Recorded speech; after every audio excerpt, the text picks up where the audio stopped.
we could just start out briefly, what were you seeing when you were here this entire weekend between Galasanos and here at the Landmark and over at the mall? What was it like for you to go through? Oh my goodness, I'm so happy to be home.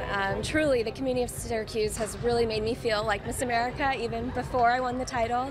So to be back here and represent a wonderful community is really amazing.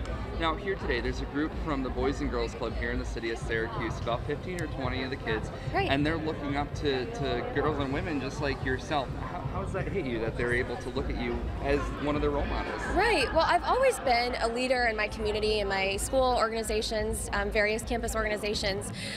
So to finally have a platform such as Miss America to be that role model, the attainable role model that they can meet and touch and see she's a real person, and to be that good, wholesome role model is really what our country needs right now. So I'm so honored to have this opportunity. Now, what are your plans going forward? I know you have the 1 year as Miss America, but Right. after those 12 months, what are we looking for? Yeah, so I'll definitely be applying for graduate schools. I'll start that after my year of service. So definitely a lot of windows and doors have been open this year, so we'll see where that takes me. You want to do medical school? Yes. Okay, any specific place you're looking or not Well, yet? I'd love to go to upstate. So hopefully now my resume stands out a little more.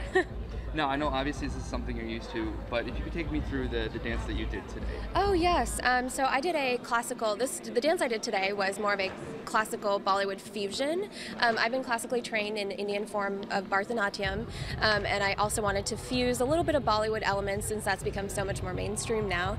And so this was a piece that I performed in college, loved the song. It's a very Romeo-Juliet style, so it was really special to perform it at home.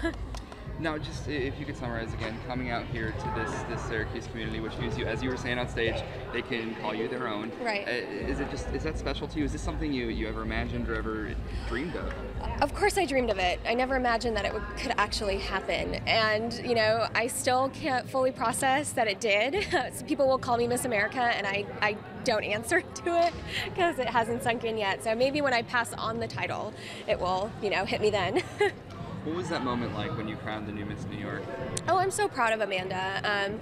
It was truly meant to be. She was my first runner-up at Miss New York, and I remember holding hands on stage with her in the final two saying, it's you, because I genuinely believe that she could represent the state of New York and our class with such grace and integrity, and she certainly is now, so I'm so proud of her.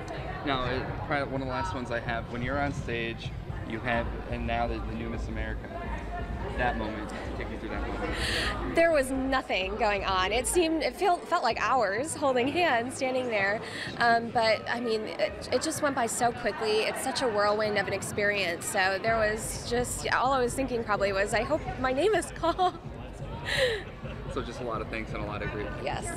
Is there anything else you think you'd like to add or to touch on?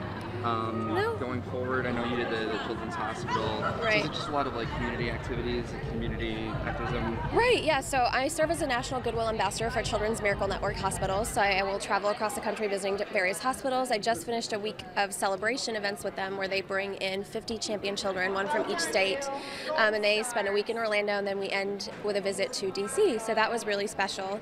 I'm also promoting STEM education, specifically women in science, technology, engineering, and math, so working with the Department of Education, Capitol Hill for that cause, which is really incredible. And of course my own personal platform, which is celebrating diversity through cultural competency. So I have a lot of avenues to speak about. Okay, well that's everything I have. Thank you so much. Nice meeting you. Nice to meet you.